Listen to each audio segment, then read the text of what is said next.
वेळेस आपण आयुष्यभर पुढे वाकूनच काम करतो.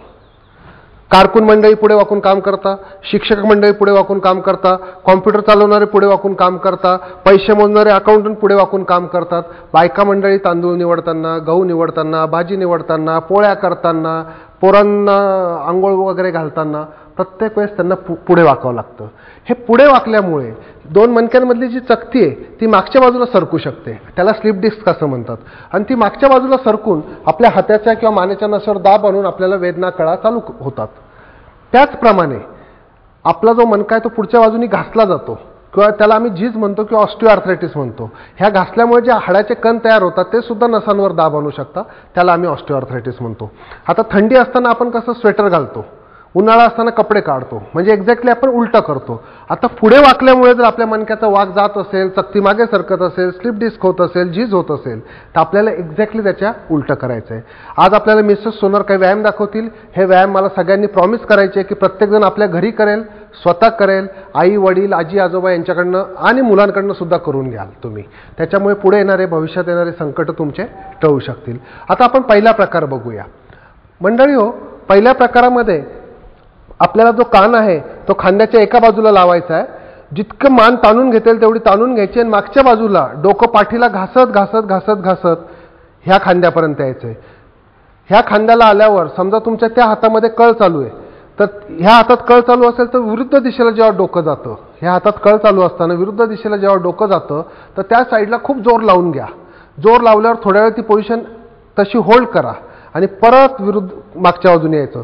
मागच्या बाजूला आल्यावर इथे खूप जोर लावून घ्यायचा. ह्या मध्यभागी आल्यावर जितकं डोकं मागे निघतं की काय इतकं वाटलं पाहिजे, एवढा जोर लागला पाहिजे आणि मग इकडे यायचं.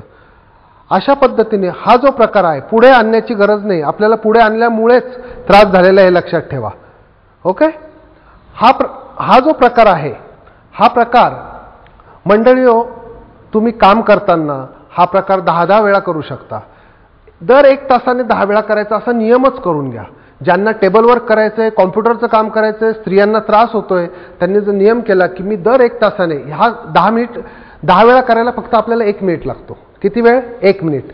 हा 1 मिनिट तुम्हाला देणं खूप गरजेचं आहे. आता जो दुसरा प्रकार आहे त्याच्यामध्ये आपली जी हाताची नस अडकलेली असते, समजा पतंगाची दोरी झाडात अडकली तर तुम्ही काय करता, टिचके देऊन पतंग तो मोकळा करता किंवा ती दोरी जो मांजा आपला अडकलेला असतो त्याला आपण मोकळा करायचा प्रयत्न करतो. त्या पद्धतीने मानेची नस जी मानेमध्ये अडकली ती मोकळी करण्याकरता आपल्याला विरुद्ध दिशेने डोकं ओढायचं आहे. आता हे जे डोकं आहे हे मॅडमनी पकडलं आणि इकडे त्या ओढतायत. ह्या वेळेस ह्या मागच्या भागाला ह्या साईडला खूप ताण पडला पाहिजे, हा ताण जाणवला पाहिजे. हा ताण जाणवल्यानंतर थोड्या वेळ ती पोझिशन तशी ठेवायची, मग विरुद्ध दिशेला करायचं. ह्या भागामध्ये तुम्हाला ताण जाणवलं पाहिजे. क्वचित वेळा हातामध्ये सुद्धा कळ जाणवते आणि ह्या भागात ताण आणि कळ जाणवल्या तरच तुम्हाला फायदा होतो, हे लक्षात घ्या. आणि अशा वेळेस ही पोझिशन 10-20 सेकंद तुम्ही ओढून ठेवा.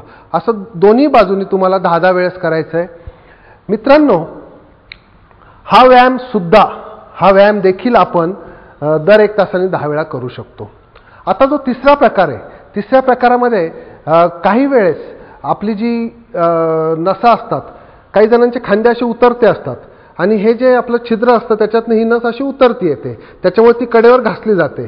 जर खांदे आपले वर असतील तर ह्या छिद्रामधनं ही नस अशी येण्याच्या ऐवजी अशी येईल आणि ह्या कडेवर घासली जाणार नाही. म्हणून हा आपण आता नवीन खांद्याचा व्यायाम बघूया.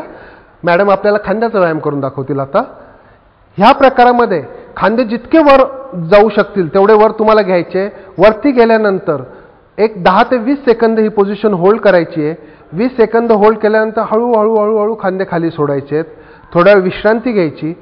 विश्रांती घेतल्यामुळे स्नायू थकत नाही आणि परत हे खांदे वर करायचे. परत वर केल्यावर थोड्या वेळ ठेवायचे. स्त्रियांकरता हे खांद्याची जेव्हा लेवल वर होते त्यावेळेस त्यांची पर्सनॅलिटी स्त्रियांची असू द्या किंवा पुरुषांची असू द्या अतिशय चांगली दिसायला लागते. खांदेवर असल्याचा तो एक ॲडिशनल फायदा आहे. प्लस आपल्याला हातामध्ये ज्या मुंग्या आणि कळा हातामध्ये चालल्या आहेत त्याला सुद्धा फायदा होतो. मित्रांनो, त्याच वेळेस आपण जर बघूया की पाठीच्या मागच्या भागामध्ये ह्या पॉईंटला काही जणांना खूप त्रास होतो. म्हणजे स्पॉन्डिलोसिसमध्ये ही शीर दुखू शकते, हातामध्ये कळा किंवा मुंग्या जाऊ शकतात. त्याच्याशिवाय पाठीच्या एका बाजूला वरच्या भागात ह्या पॉईंटला दुखण्याचं प्रमाण खूप असतं. तर ह्या पॉईंटच्या दुखण्याकरता आपण एक प्रकार बघूया. याच्यामध्ये तुम्हाला मनगट आणि हात समांतर ठेवून एकाच प्लेनमध्ये ठेवून ते मागे न्यायचे असतात. आणि मागे गेल्यानंतर तुम्हाला तो जोर जाणवला पाहिजे, वेदना जाणवल्या पाहिजे त्या मागच्या पॉईंटला. जर वेदना जाणवल्यानंतर थोड्या वेळ ती पोझिशन होल्ड करायची, नंतर पुढे हात आणून क्रॉस करायचे एकमेकांना, परत पुढे हात आणून असे क्रॉस करायचे. क्रॉस केल्यानंतर परत मागे जाऊ द्यायचे. हात वर वेडे वाकडे गेले नाही पाहिजे. मागे गेल्यावर वेदना तुम्हाला जाणवल्या पाहिजे, त्रास जाणवला पाहिजे, तरच तुम्हाला ह्या व्यायामाचा फायदा होतोय.